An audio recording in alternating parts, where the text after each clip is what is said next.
Sir sir एक बार welcome to commerce education online. तो आज हम डिस्कस करेंगे फाइनल अकाउंट में कैपिटल एक्सपेंडिचर और रेवेन्यू एक्सपेंडिचर।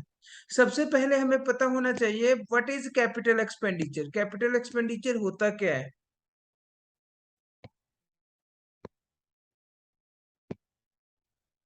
कैपिटल एक्सपेंडिचर क्या होता है? ये वो एक्सपेंडिचर होता है जो फिक्स्ड एसेट्स को एक्वायर करने के लिए किया जाता है। जैसे मशीनरी परचेज की, फर्नीचर परचेज किया, या मशीनरी परचेज करते टाइम उसके ऊपर इंस्टॉलेशन के एक्सपेंसेस किए, यानी ये कैपिटल एक्सपेंडिचर होता है। फोकस करो बच्चे पढ़ाई पे।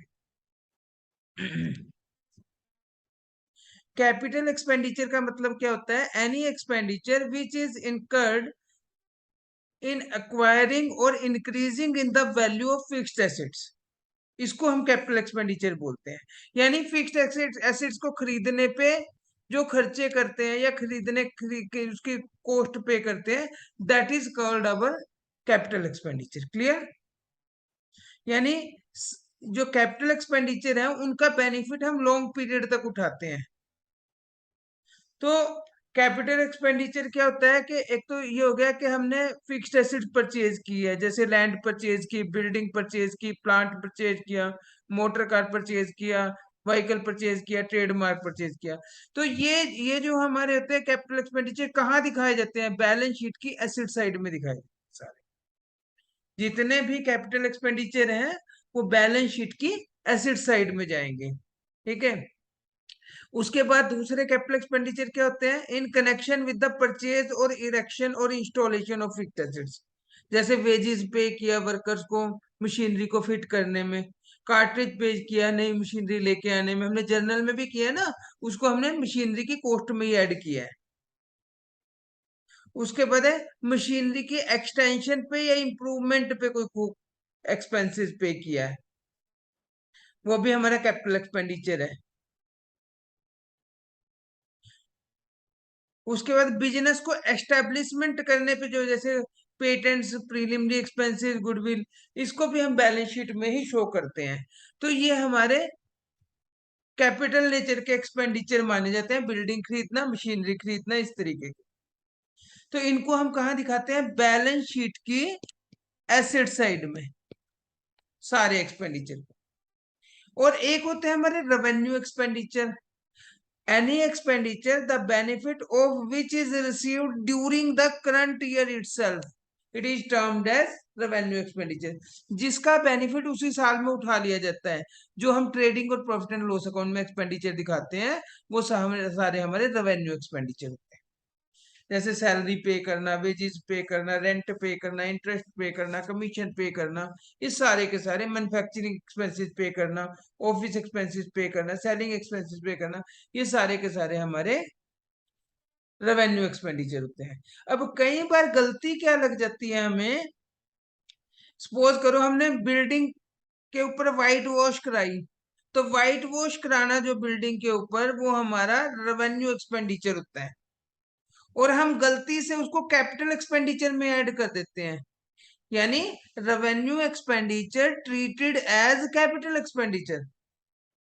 गलती से उसको हमने रेवेन्यू एक्सपेंडिचर को कैपिटल एक्सपेंडिचर में ट्रीट कर लिया।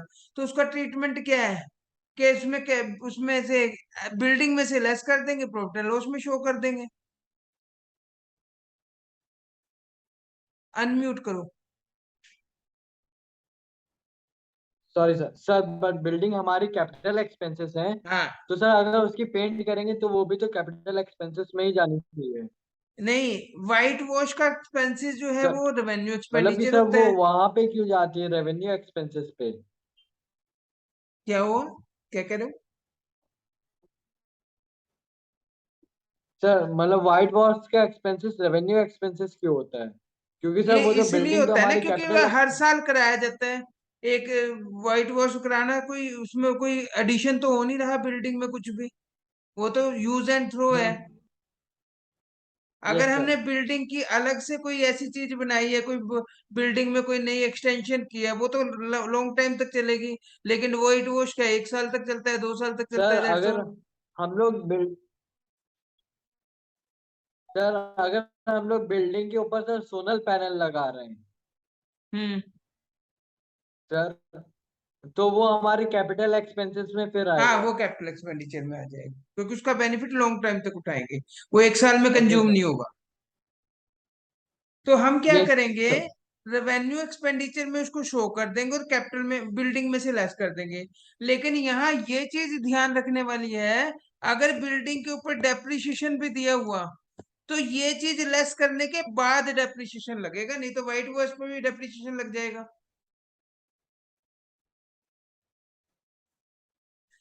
मतलब यस बिल्डिंग सर। अगर हमारी 1,50,000 की है, और इसने कहा 10,000 रुपए का व्हाइट वॉश इसमें इंक्लूड है, तो 140 पे डेप्रिसिएशन लगेगा, 150 पे नहीं लगेगा। सर अगर ऐसे दिया होगा कि बिल्डिंग है सर, बिल्डिंग में कुछ चीज ऐड ऑन हुई जो लॉन्ग टर्म के लिए, जैसे सोलर पैनल, और फिर उसके बाद डेप्रिसिएशन लगा है, तो सर पहले ऐड ऑन करके डेप्रिसिएशन करेंगे कि हाँ, डायरेक्ट वो भी बता रहा, डेप्रिसिएशन वो करेंगे? आगे बता रहा हूँ। अब कई बार क्या होता है, ओके सर। रेवेन्यू एक्सपेंडिचर को कैपिटल एक्सपेंडिचर, कैपिटल एक्सपेंडिचर को रेवेन्यू एक्सपेंडिचर मान लिया जाता है। जैसे हमने सोलर पैनल लगाया है और गलती से वो रेवेन्यू एक्सपेंडिचर मान लिया, तो हम क्या करेंगे, वहां से लेस करके उसको बिल्डिंग में या कहीं भी जहां वो बनता होगा वहां ऐड करके फिर डेप्रिसिएशन लगाएं। सर एक बार वापस रिपीट कर दीजिए सर, वो ये सुनाई नहीं देखो, दिया था। ये देखो क्लियर बता रहा हूँ इसमें। देखो, sometime capital expenditure wrongly treated as revenue expenditure. कैसे? Wages include 20,000 spent on installation of new machine. इसमें वेजेस में इसने कहा 20,000 पे ऐसे वेजेस इंक्लूड हैं जो मशीन को फिट करने में खर्चे हुए थे, तो वो तो बैलेंस शीट के एसेट साइड में जाएंगे, मशीनरी में ऐड होंगे। वेजेस में यस से सर। लेस कर देंगे और मशीनरी में ऐड करेंगे इसको। ऐसे ही goods purchase for the construction of building, गलती से परचेज अकाउंट में लिखी गई, तो परचेज में से लेस करके बिल्डिंग में ऐड कर देंगे। सर पहला वाला वेजेस से माइनस क्यों करेंगे 20,000? सपोज करो हमारा वेजेस दिया हुआ है, इसने ट्रायल बैलेंस में वेजेस दिया हुआ है 1,20,000, और नीचे यस एडजस्टमेंट सर। में क्या बोल दिया कि वेजेस में 20,000 ऐसे इंक्लूड हैं जो नई मशीनरी को फिट करने में किए गए थे। तो एक्चुअल में तो वेजेस हर 1,00,000 रुपए ही हुए ना, 20,000 तो वो मशीनरी की कॉस्ट में ऐड होगा। हाँ यस सर, वो इंस्टॉलमेंट का, हाँ, इंस्टॉलेशन का। इंस्टॉलेशन का।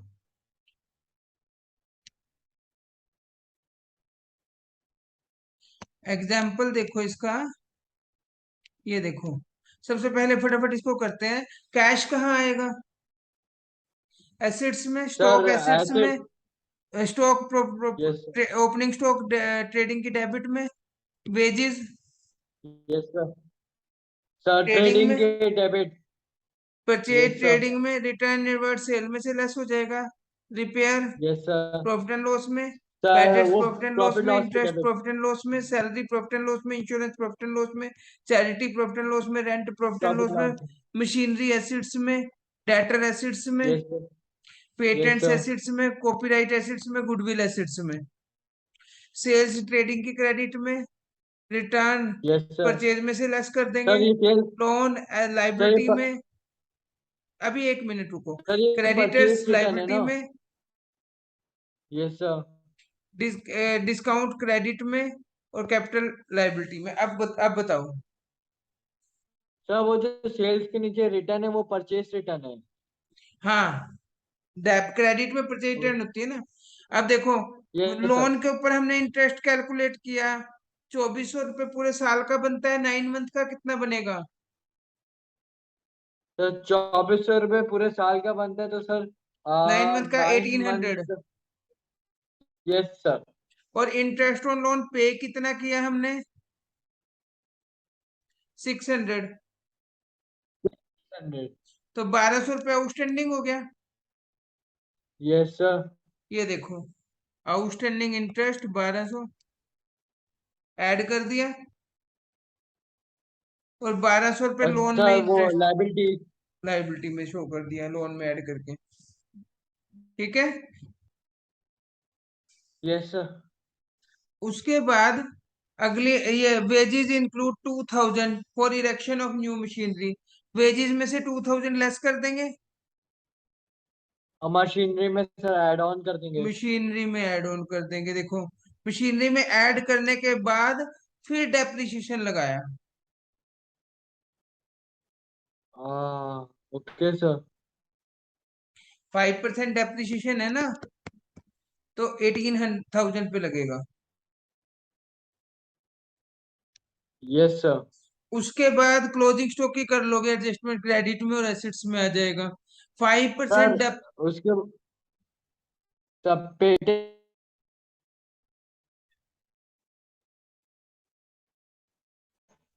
5% depreciation on machinery and right of patents. ये तो कर लोगे, कॉपीराइट इसको राइट ऑफ करना है, इसको 1/3। तो हम क्या करेंगे, बैलेंस शीट में जाएंगे, सर वहां पे सर पेटेंट्स का वन गुडविल का थर्ड 1/3 कर दें। 2500, कॉपीराइट का 1/3 6200, और गुडविल का 1/3 7000। ये लेस करने के बाद ये यस तीनों sir. Item profit and loss की डेबिट में चली जाएंगी। जैसे डेप्रिसिएशन पे ऐड होगी। उसके बाद सैलरी अनपेड आउटस्टैंडिंग सैलरी का क्या ट्रीटमेंट कर देंगे, एक बार सैलरी में ऐड कर देंगे, उसके लायबिलिटी साइड में चला जाएगा। उसके बाद है हाफ ऑफ द अमाउंट शाम, यस सर। ये शाम का बिल था, कितने का था ये, तुमने देखो बुक में देखना पड़ेगा आपको। 800 रुपये का सर था मेरे याद है, शाम 800 रुपये का है मेरे याद है। 800 रुपये का आ, बिल जो था वो ई शाम का जो था 800 रुपये, इसने कहा हाफ बिल ई रिकवरेबल है, इसका मतलब 400 रुपये बैड डेट्स हो गए। Yes sir. सर ये 800 रुपये सर कहाँ सर डेटर्स में लिखा होगा। हाँ सर 800 रुपये था। डेटर्स में, यस सर डिसऑनेड। हाँ सर इसमें से 800 रुपये 800 दे में से रखा है। 400 बैड डेट्स हो गए ना, तो एक बार इसमें से लेस कर देंगे 400 रुपये बैड डेट्स डेटर्स में से। और सर प्रॉफिट लॉस में डेबिट में दिखा देंगे। हाँ, और फिर प्रोविजन बना देंगे, और प्रोविजन प्रॉफिट एंड लॉस की डेबिट साइड में दिखा देंगे, बैड डेट्स में। रेंट सर पेड ये थर्टी 400 भी फाइव ऐड करेंगे। हम्म सर बैड डेट्स में 400 भी ऐड करेंगे ना। हाँ, 400 ऐड करेंगे, उस डेटर्स में से लेस करके प्रॉफिट एंड लॉस की डेबिट साइड में बैड डेट्स में ऐड कर देंगे इसको। उसके बाद इसने क्या यस कहा, सर। रेंट रेंट जो है 31 जुलाई 2018 तक का पे किया हुआ है। तो हमारे 31 मार्च को अकाउंट क्लोज होते हैं, तो 3 महीने का एडवांस पे किया हुआ है, प्रीपेड। मार्च। प्रीपेड हो गए ना, तो रेंट हम देखेंगे, रेंट कितना है हमारा, 2000। 2000, सर ये प्री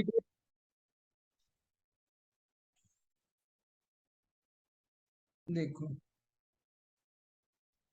रेंट 2000 जो है वो 16 महीने का पे किया हुआ है। Yes sir.